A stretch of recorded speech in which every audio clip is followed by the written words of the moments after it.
The mysterious consciousness of our brain. The brain is the least understood organ in the human body, and consciousness is one of the great mysteries of the mind. In this video, we pull back the curtain and learn about a new theory of consciousness that lends some clarity to this peculiar part of our brains. To begin to understand consciousness, let's look at a specific case.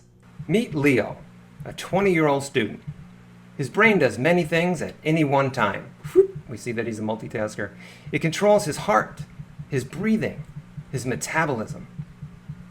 It processes every bit of visual input and every bit of tactile input from every square inch of his skin. We see this little mosquito come in and land. Interloper! His brain is churning with ideas and plans and goals and emotions. But only a very, very tiny percentage of all this activity has a subjective experience attached to it. For example, when we put this apple in front of Leo and he says, "I am conscious of this apple," how do we know what he really means? Is he just spouting meaningless words? What's really going on in his head when he says, "I am conscious of this apple"? We know he means the first part, the I part, because it's the tip of an iceberg. Inside his brain is a huge amount of connected information that defines who I is. Information about his body shape, his hair color, his eye color, place where he's standing, info about where he was born, his job, where he lives, what his name is, whether he thinks he's a nice guy, a smart guy, his personality, all kinds of stuff. And then this is why Leo can use the word I and actually really mean it, because beneath that single little word is a mass of meaning and information. Blub, blub, blub, blub, blub. So, when Leo refers to apple, there's 20 years of information stored in his brain about what he's learned about apples.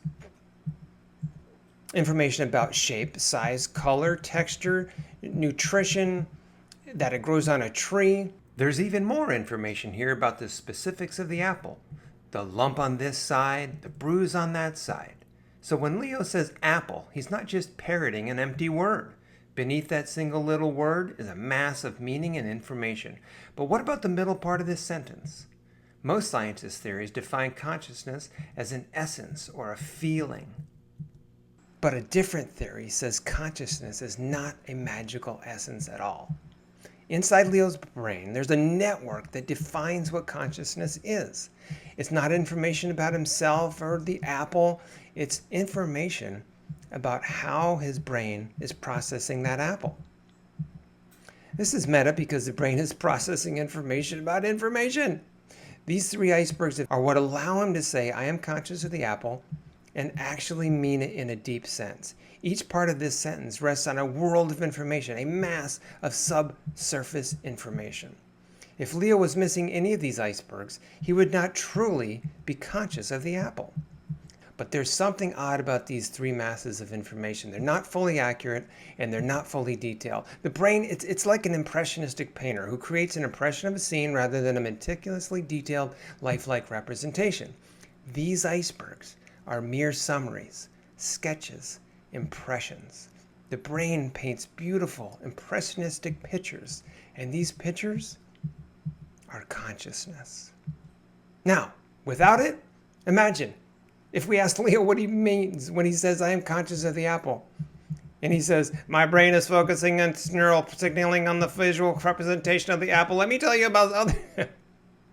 No, instead, Leo strolls in and says, "I'm just aware that this apple exists in front of me." He has a vague and magical understanding because his brain doesn't need to know any more details. Expanding those icebergs would be a waste of energy and space in the brain. Why do people believe they have a magical essence of experience inside of them? Because that is an impressionistic account of what they really have inside their heads. There's no shortage of mysteries about the brain, but this is one explanation that solves some of the enigma behind our consciousness.